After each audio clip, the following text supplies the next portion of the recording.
What's up, everyone? This is NinjaDeathStrike bringing you another Wi-Fi battle with MyioDenDox. He's going to be using a really interesting Shell Smash team, and I'm going with my standard team. So he leads with Crustle. I'm going to lead with Rotom just because I knew it could hit most of his team super effectively. And I thought he might want to set up, so I thought about going to Espeon, but then again, I was worried he might predict that and just go right for a bug move. So I decided to burn it instead. If it wants to set up Stealth Rocks, that's fine. My team's not too bothered by him. Instead, he sets up with a Shell Smash, but luckily my burn lands, so I neutralized its attack, and now it's just at +2 speed, and you can see Stone Edge does less than half, so I'm not worried about any move that it wants to use. I'm going to stay in and just attempt to finish it off with a Hydro Pump. And I don't miss my attack, so Crustle goes down right away, and I'm up 6-5. Now, I'm not sure what he's going to want to bring in here. He ends up going to Espeon, and obviously it wants to set up something. I'm not sure what, so I'm going to stay in and Volt Change just to see what it decides to do. I'm not too worried if I have to sacrifice Rotom, that's fine.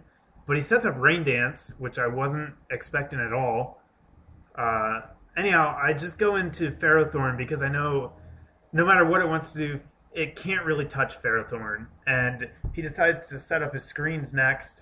For some reason, he went for Light Screen first, which means Power Whip does a crap ton of damage. And the second one easily takes him out.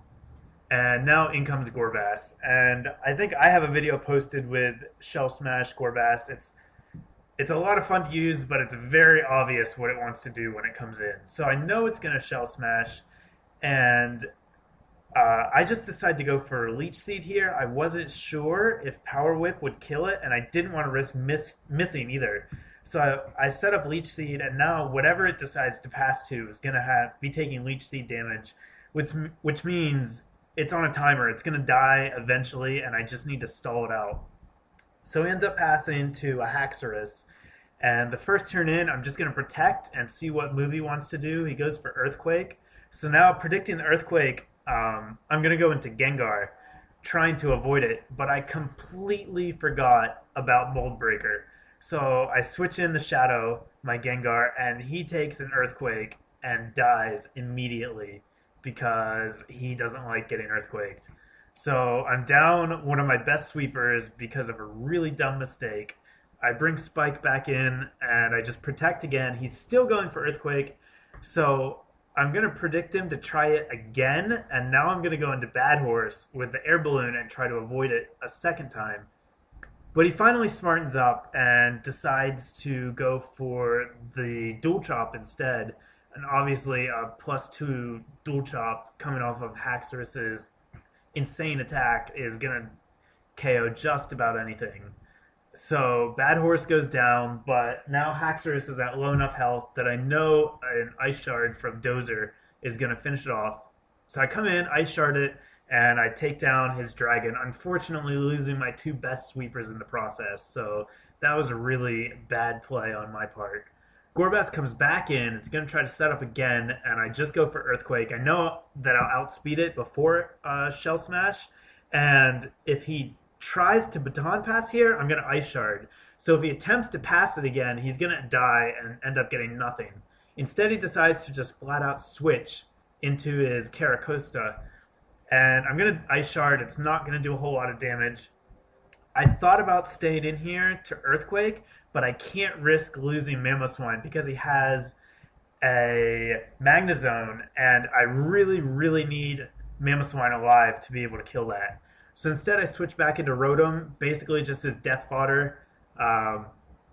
If he goes for a move that misses, that's great. I can do a ton of damage to him, but I really just want to get Ferrothorn back in on a safe switch, which is exactly what happens. He's going to go for an Earthquake, and I'm going to decide to go for a Leech Seed again because I don't want Power Whip to miss.